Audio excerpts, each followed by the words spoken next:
नमस्कार। बोल क्लब आजाद है तेरे। मैं अभिसार शर्मा। गोदी मीडिया बार बार भारत को अंतर्राष्ट्रीय स्तर पर शर्मसार कर रहा है। बार बार हमारा यह गोदी मीडिया जहरीला बन चुका है, रेडियो रवांडा का रूप अख्तियार कर चुका है।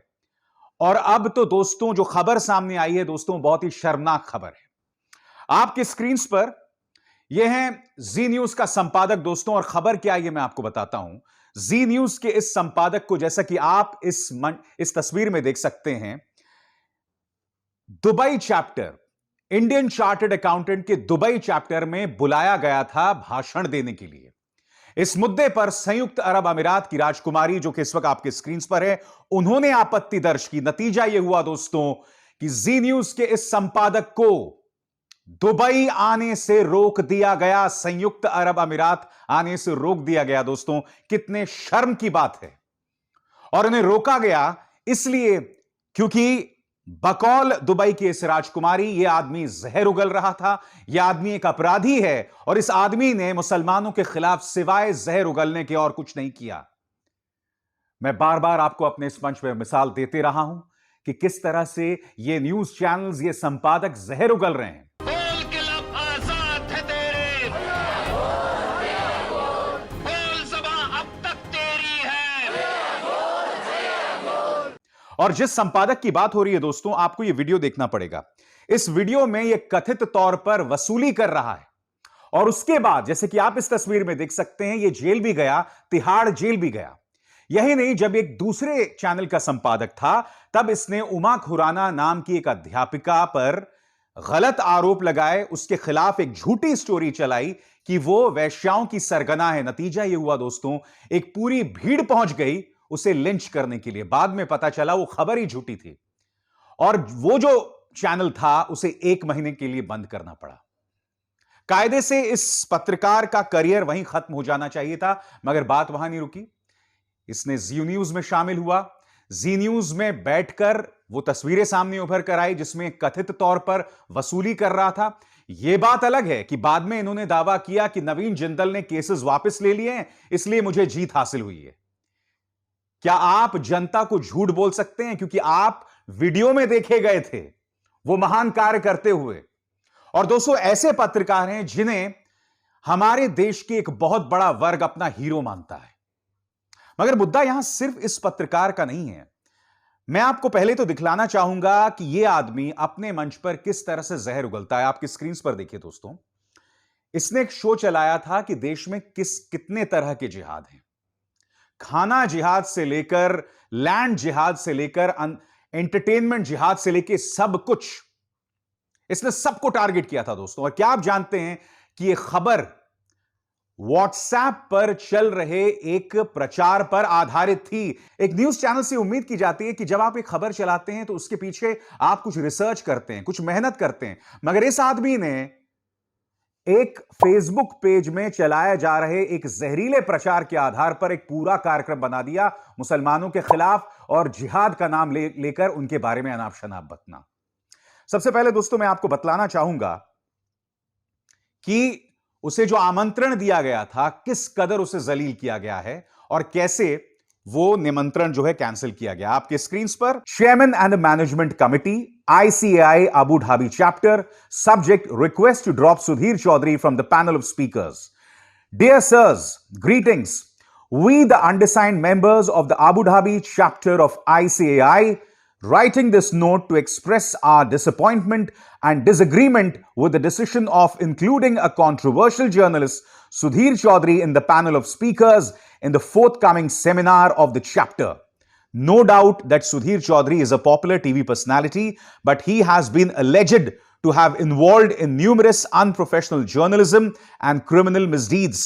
To cite an example, he was arrested and sent to Tihar jail for 15 days in 2012 in an extortion case filed by Jindal Group.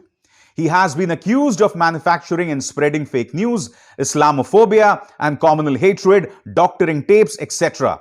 Should we, a prestigious professional body, invite and offer a platform and audience to an unprofessional journalist and thereby reduce our dignity and honor? यहां पर इनका जो Dubai chapter है वो साफ तौर पर कह रहा है कि क्या हमें ऐसे व्यक्ति को बुलाना चाहिए जिस पर आरोप है झूठी खबरें प्रचार करने का, मुसलमानों के खिलाफ जहर उगलने का? क्या ऐसे शख्स को बुलाना चाहिए? और फिर उस निमंत्रण को कैंसिल कर दिया गया है। इसके पीछे हाथ है आपके सामने संयुक्त अरब अमीरात की इस राजकुमारी का, और उन्होंने जो ट्वीट किया है आपकी स्क्रीन पर। When a criminal spews venom into a society that invites violence, causing the burning of homes, businesses, and mosques, a Muslim holocaust is started together with the abuse of other minorities, Dalits, Sikhs as well. Police sit and watch. I will not welcome such hate in the United Arab Emirates. साफ तौर पर कह रही हैं कि मैं इस तरह के जहर को अपने देश में बर्दाश्त नहीं करूंगी। कितने दुख की बात है ना दोस्तों। संयुक्त अरब अमीरात, जो कि पूरी तरह से एक लोकतंत्र भी नहीं है, वो आज भारत को लोकतंत्र की सीख दे रहा है। यह गोदी मीडिया भारत को और कितना जलील करेगा, मैं आपसे पूछना चाहता हूं, मैं आपसे समझना चाहता हूं। आप अब भी ऐसे एंकर्स को अपना हीरो समझते हैं, आप अब भी इनके कार्यक्रमों को देखते हैं, और चलिए ये लोग देश का नाम बदनाम कर रहे हैं, मगर एक दूसरे स्तर पर जिस तरह के जहर का प्रचार प्रसार ये अपने प्राइम टाइम में करते हैं, वो आपके घरों में दिखलाया जाता है। आपके साथ में बैठे आपके बच्चे वो सब सीख रहे हैं, और आने वाली पीढ़ियां बर्बाद हो रही हैं। और जैसे कि मैंने कार्यक्रम में कहा ना, सिर्फ इस एंकर की बात नहीं है, आपके सामने एक एक करके मैं मिसाल बताना चाहता हूं। सबसे पहले आपके सामने ये पूरा स्क्रीनशॉट देखिए, किस तरह का जहर हमारे न्यूज चैनल्स पे चलाया जाता है। ये देखिए, देश में हिंदू घर बेचकर भागने पर मजबूर क्यों, मुस्लिम मुक्त भारत, यह चलाया गया था कार्यक्रम आज तक में। चूड़ी बहाना लव जिहाद निशाना, रोहिंग्या मुसलमान इसलिए ममता के मेहमान, हिंदुस्तान में कोरोना फैलाने वाले मानव बम। और आप जानते हैं दोस्तों, तबलीगी जमात पूरी तरह से दोषमुक्त हो गया है। उनके खिलाफ जितने भी झूठ चलाए गए थे, सब अदालत में धराशायी हो गए हैं। सबसे दुख की बात दोस्तों, मैं एक छोटी सी झलक आपको दिखाना चाहता हूं। अंबानी साहब का न्यूज चैनल है न्यूज 18, इनका एक पत्रकार जो है वो बता रहा है कि हर तरह के खाने में ये लोग थूकते हैं। इसकी एक छोटी सी झलक सुनिए, फिर मैं इसकी चर्चा करता हूं। फलों पर थूक रहे हैं, सब्जियों में थूक रहे हैं, ब्रेड पर थूक रहे हैं, पानी में थूक रहे हैं, खाने में थूक रहे हैं, नान में थूक रहे हैं, रोटी में थूक रहे हैं, बिरयानी में थूक रहे हैं। ये थूक जिहाद है क्या? आप जानते हैं, इस पत्रकार ने अपने कार्यक्रम में एक वीडियो का प्रसार किया था, उसका प्रसारण किया था, और यह बताया था कि देखो ये खाने में थूक रहे हैं। यह बात अलग है कि इसी चैनल ने, न्यूज 18 ने, आज से 1 साल पहले इसी वीडियो को यह बताया था कि यह फेक न्यूज है। यानी कि आपका अपना चैनल, जिसे 1 साल पहले फेक न्यूज बता चुका है, यह चैनल जो है, यह कार्यक्रम और यह पत्रकार उसका प्रचार कर रहा था, उसका प्रसारण कर रहा था कि देखिए ये लोग किस तरह से अपने खाने में थूकते हैं। किस कदर इनमें जहर भरा हुआ है दोस्तों, आप और हम इसकी कल्पना भी नहीं कर सकते हैं। चलिए कुछ और मिसाल आपको दिखाता हूं। ये देखिए, हिंदू विरोधी एजेंडा क्यों चलाया जा रहा है, हिंदू खतरे में है साहब। देखिए, हिंदू खतरे में है, असली हिंदू वर्सेस ढोंगी हिंदू। एक तरफ मोदी जी, एक तरफ राहुल। रोहिंग्या मुसलमान इसलिए ममता मेहमान। फिर ये देखिए, जैसे आपको बताया मैंने, मुस्लिम मुक्त भारत, जय श्री राम, साजिश किसका काम। फिर ये 4 खबरें देखिए, कोरोना से जंग में जमात का आघात, धर्म के नाम पर जानलेवा अधर्म, कोरोना जिहाद से देश बचाओ, निजामुद्दीन का विलन कौन। इनकी एक तरह से पूरी कोशिश है दोस्तों कि किसी तरह से टारगेट किया जाए माइनॉरिटीज को, किसी तरह से टारगेट किया जाए अल्पसंख्यकों को। जब सिख बढ़ रहे थे सिंघू बॉर्डर की तरफ, तब सिखों को इन्होंने खालिस्तानी बताया था, और इसी तरह से एक अरसे से ये लोग इस तरह के जहरीले कार्यक्रम चला रहे हैं, और अब तो इन्होंने देश की नाक कटवा दी है। मैं आज इस चैनल से पूछना चाहता हूं, क्योंकि हम जानते हैं कि जी न्यूज के काफी business interest United Arab emirate में है। क्या यह चैनल यूनाइटेड अरब एमिरेट के खिलाफ अपने प्राइम टाइम में शोज चलाएगा और गालियां देगा यूनाइटेड अरब एमिरेट को कि तुमने हिम्मत कैसे की हमारे संपादक को, उसकी एंट्री को रोकने से? कैसे हिम्मत की तुमने? मना कैसे किया उसके प्रवेश को? क्यों नहीं तुम गाली देते संयुक्त अरब अमीरात को? क्या हिम्मत है? क्या हिम्मत है अबू धाबी के बारे में अनाप शनाप बकने की? क्योंकि मैं तो जानता हूं कि जी न्यूज के काफी बिजनेस इंटरेस्ट हैं अबू धाबी में, हैं यूनाइटेड अरब एमिरेट्स में। क्या यह चैनल ऐसा करेगा? मगर आप जो दर्शक है दोस्तों, वो मूर्ख बनते रहते हैं। सही मायने में ये तमाम चैनल्स जो है ना, वो रेडियो रवांडा से कम नहीं है। अब आप कहेंगे रेडियो रवांडा क्या है?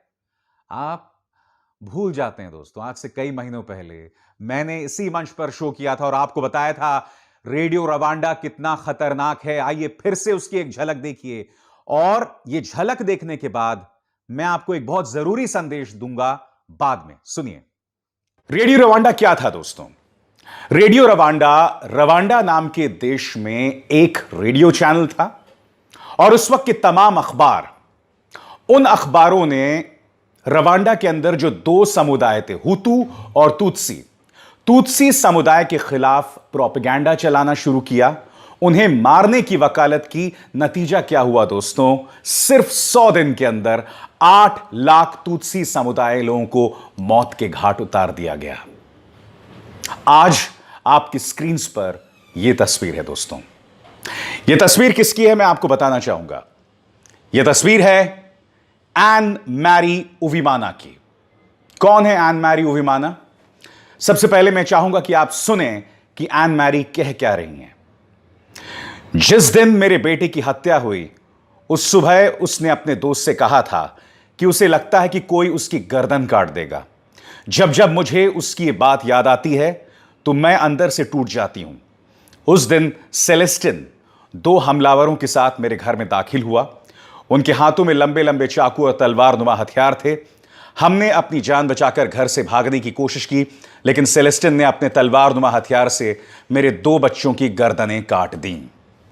यहां पर जिस सेलेस्टिन की बात एन मैरी कर रही हैं, वो तो उनके पड़ोसी थे। सालों से इनके बीच में विश्वास था, मगर उसी पड़ोसी ने आके उसे मौत के घाट उतार दिया। जानते हैं क्यों? क्योंकि 90 के दशक से ही रवांडा के तमाम अखबार तुत्सी समुदाय, जो कि माइनॉरिटी में था, तुत्सी समुदाय के खिलाफ प्रचार चला रहे थे, उन्हें कॉकरोचेस बता रहे थे। आज मैं उसकी एक झलक आपको सुनाने वाला हूं। यह 1994 से पहले का रेडियो रवांडा का एक प्रसारण है। हम हिंदी और अंग्रेजी दोनों का तर्जुमा आपके सामने पेश करें। इसे ध्यान से सुनिएगा और इसे सुनकर आपको अपने देश की याद आएगी। सुनिए। Dimanche 19 juin 1994, et il est 16h22 à Kigali, dans le blindé de la FLM. Avis à tous les Guinéens qui nous écoutent. Oui, à tous les Guinéens qui nous écoutent. Le Rwanda appartient à ceux qui le défendent vraiment. Et vous, les Guinéens, vous n'êtes pas des Rwandais. abatwumva ko nyine abantu bose bahagurukije kurwanya inyenzi inkotanyi n'ababwiye abasirikare bacu nibo ba mbere, mbabwira urubyiruko rwagutse kugira ngo bafashe abasirikare bacu, mbabwira inkumi, mbabwira abasore. murabyumva rero, inyenzi ntabwo zishobora gukandira abantu bose. Imana tugira iwacu nuko ari bake cyane, ni bake cyane, ndetse nubwo twabariraga ku ijana, 10 ku ijana, ubwo basigara 8 ku ijana. Abantu se koko muze twishime nshuti, inkotanyi zashize, muze twishime nshuti, yewe Imana ntirenganya koko. Kuvuga hano niturwana tugatsinda inyenzi inkotanyi burundu, nazo dukwiye urubanza n'ububaho, kuko ruzaba turarwanya kandi batsinda, nidutsindwa byo birumvikana iyo twarigitira mu gihugu। दोस्तों, जून 1993 में एक नया radio station Rwanda में शुरू हुआ जिसका नाम था रेडियो टेलीविजन लिब्रे देस मिल कोलिन्स, RTLMC। इस रेडियो स्टेशन के अंदर जो भाषा थी वो बहुत ही सड़क छाप भाषा थी। यहां पर अक्सर जो उद्घोषक थे वो शराब पीकर आते थे। यही नहीं बल्कि गाली गलौज करते थे जो माइनॉरिटी कम्युनिटी थी, यानी कि तुत्सी समुदाय के खिलाफ।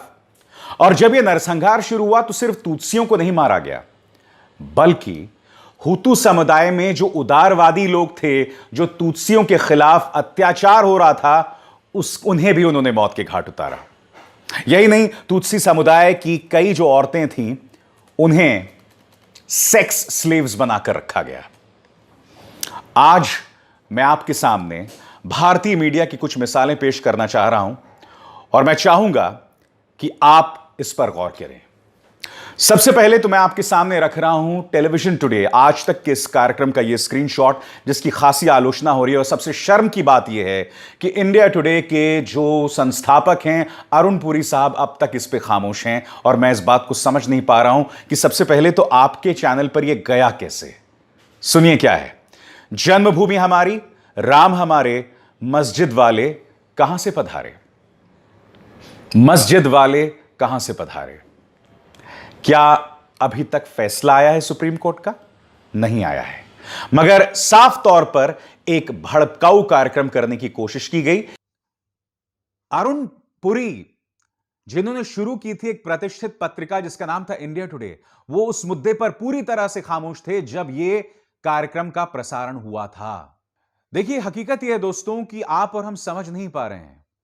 ये लोग भारत की इतनी गंदी तस्वीर अंतर्राष्ट्रीय तौर पर पेश कर रहे हैं कि हमें उसकी कीमत चुकानी पड़ेगी। आप और हम अगर अपने परिवारों के साथ किसी फॉरेन कंट्री जाएंगे घूमने फिरने के लिए, तो लोग आपकी तरफ उंगली करके आप पर निशाना साधेंगे कि देखो ये उस भारत से आए हैं जहां का मीडिया इस कदर जहर उगलता है। आज की तारीख में हमारा मुख्य धारा का मीडिया जो है ना, वो दुनिया के सबसे बदतर न्यूज चैनल्स में कहा जाएगा। और मुझे यह कहने में बिल्कुल शर्म नहीं आती कि आज की तारीख में हमारी बराबरी जो है, या मैं तो यह भी कह सकता हूं हमारा जो मीडिया है वो पाकिस्तान के मीडिया से भी बदतर है। उल्टा पाकिस्तान के मीडिया में ऐसे कई लोग हैं जो कि वहां की आईएसआई से सवाल पूछते हैं, वहां की सेना से भी सवाल पूछते हैं। और ऐसे कई पत्रकार हैं, मसलन सलीम शहजाद नाम के एक पत्रकार हुआ करते थे जिन्होंने आईएसआई के बारे में एक किताब लिखी थी। उन्हें मौत के घाट उतार दिया गया था। पाकिस्तान में ऐसे पत्रकार हैं। हम ये ना भूलें, जब 26/11 का हमला हुआ था तब वहां के जी न्यूज ने अजमल आमिर कसाब को ढूंढ निकाला था, उनके परिवार को ढूंढ निकाला था पाकिस्तान के अंदर।